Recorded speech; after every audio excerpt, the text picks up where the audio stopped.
आज आमचा दुबईमध्ये शेवटचा दिवस.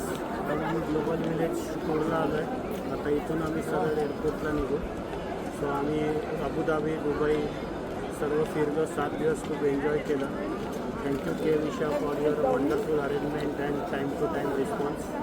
आणि थँक्यू व्हेरी मच आमच्या ट्रिप व्यवस्थित प्लॅन केल्याबद्दल. आज माझा दुबईमध्ये शेवटचा दिवस. आम्ही थँक्यू के विशा फॉर वंडरफुल अरेंजमेंट. के विशाने अबुधाबी दुबई खूप छान प्लॅन केलं होतं. आम्ही खूप एन्जॉय केलं. Thank you very much. माझ्या फॅमिलीने खूप एन्जॉय केला. थँक्स.